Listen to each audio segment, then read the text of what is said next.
Olá, tudo bem? Eu sou o professor Vitor e hoje a gente vai falar um pouquinho sobre lançamento oblíquo.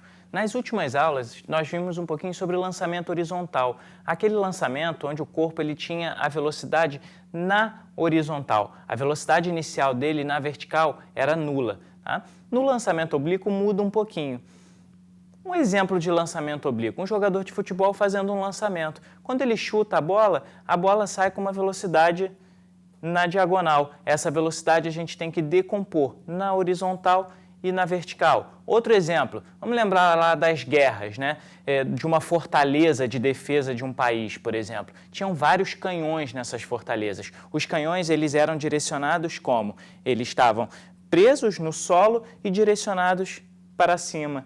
O canhão lançava a bomba que saía num lançamento oblíquo, fazendo um arco de parábola.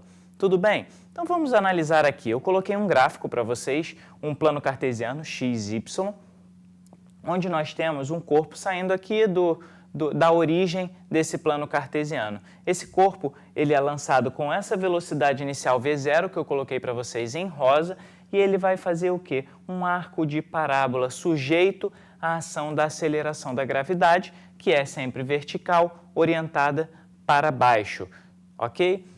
Para o meu problema, sempre que a gente tiver um lançamento oblíquo, a gente precisa adotar um referencial, tá? O referencial que eu adoto, que eu gosto de adotar, é para cima positivo. Você pode perguntar, Vitor, mas eu quero adotar para baixo positivo por conta da aceleração da gravidade. Sem problemas, você pode adotar o seu referencial para baixo positivo, mas nos problemas que a gente vai resolver posteriormente, nós vamos adotar para cima positivo. Tudo bem? Vamos lá, vamos analisar então. Esse corpo ele sai aqui da origem com essa velocidade v0. Vamos decompor essa velocidade. Ele está formando um ângulo θ com a horizontal, então nós podemos decompor essa velocidade na horizontal, que eu chamei de v0x, e na vertical, que eu chamei de v0y. Nós já vimos em aulas anteriores como que a gente faz essa decomposição, né? O v0x, lembra daquela forma de relembrar como fazer? V0x ele está colado com θ. Se ele está colado, ele é igual a V0 vezes cosseno de θ. Lembra, isso aqui não é uma forma de decorar, tá? Por quê? Porque o cosseno é o cateto adjacente, que é o cateto que está próximo, que está colado com o ângulo. Por isso, colado, cosseno. V0y é a velocidade que está, na verdade, separada do ângulo θ. Se ela está separada do ângulo θ, ela vai ser V0 vezes seno de... Prestem atenção novamente, aqui a gente está com notação vetorial e aqui, como eu estou colocando em módulo, eu tirei a notação vetorial. Só um lembrete. Então, esse nosso corpo ele vai fazer esse movimento parabólico. Eu peguei um outro ponto qualquer, esse ponto aqui. Nesse ponto, eu tenho a velocidade em x e a velocidade em y, tá? A velocidade em y aqui já está para baixo, olha. Ele subiu, inverteu o movimento e desceu. Nesse ponto aqui eu tenho vy e tenho vx na horizontal. Esse meu vx, ele é igual ao v0x. Por quê? Porque nós não temos a aceleração na horizontal. Nós temos a aceleração da gravidade na vertical e nós não temos na horizontal. Estamos desconsiderando as forças de resistência do ar. Tudo bem? Vamos agora separar esse movimento na horizontal e na vertical para facilitar a visualização e o entendimento de vocês. Então, vamos analisar inicialmente o nosso movimento na horizontal. Como nós temos um lançamento oblíquo, assim como foi feito no lançamento horizontal, nós podemos dividir o movimento em duas direções, na horizontal e na vertical, para facilitar o nosso entendimento. Então, analisando na horizontal, lembrando sempre que a gente está desconsiderando as forças de resistência do ar, nós temos que o meu corpo saiu da origem e fez exatamente esse movimento no arco de parábola. Estou colocando apenas a velocidade na horizontal. Posteriormente, a gente vai trabalhar na vertical. Então, inicialmente, ele tinha aquela velocidade v0x que foi projetada, né, que a gente decompôs o v0, que estava aqui na diagonal, formando um ângulo θ com a horizontal. Então, eu tenho v0x. Nesse outro ponto, eu tenho vx1. Aqui eu tenho vx2. aqui eu tenho Vx3, tá? A velocidade que eu coloquei em alguns pontos para a gente poder analisar.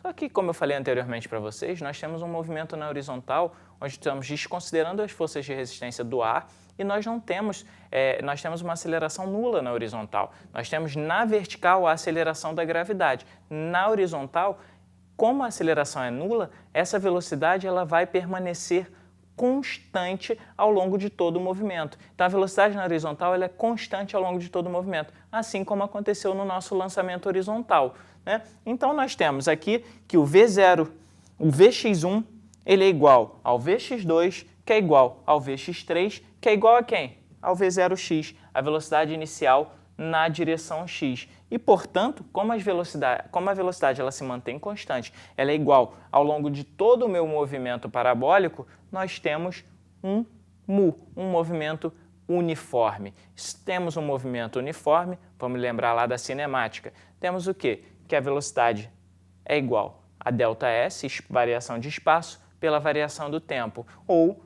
a fórmula sorvete, S igual a S0 mais VT. Posição final igual a posição inicial mais a velocidade vezes o tempo. Tá? Só um detalhe aqui. Vocês viram que eu chamei essa distância aqui do início, de onde esse corpo foi lançado, até onde ele volta para a horizontal de A. Na verdade, é o alcance. A gente costuma, nos problemas de lançamento oblíquo, chamar isso de alcance. Alcance horizontal no lançamento oblíquo. Agora vamos analisar o movimento na vertical. Analisando agora o movimento na vertical. Vamos pegar nosso exemplo inicial, o nosso corpo está saindo aqui da origem e está fazendo esse movimento no arco de parábola. Tá? Na vertical, eu coloquei para vocês aqui então só as velocidades na vertical. Inicialmente a velocidade inicial na vertical, que foi projetada pela velocidade inicial. Temos V0y. Nesse ponto, eu tenho Vy1, Vy2 e Vy3. Vamos analisar o movimento. Esse movimento ele é simétrico segundo esse eixo que eu tracei para vocês. Esse corpo ele vai subir e em um determinado momento ele passa a descer. Ele sobe, num determinado momento ele passa a descer. Nesse instante aqui, a velocidade na vertical dele zera. É quando eu tenho essa velocidade, ela está para cima, né? No sentido para cima, direção vertical, sentido para cima, ela vem diminuindo. Por que ela vem diminuindo? Porque a aceleração da gravidade está para baixo. Então, esse corpo foi lançado. O que vai acontecer? A aceleração está contrária à velocidade. Então, vai frear esse corpo. Vem subindo e vem freando, vem subindo e vem freando. Então, essa velocidade é menor, a Vy1 vai ser menor que a V0y, até um ponto onde eu tenho essa velocidade vertical zerada.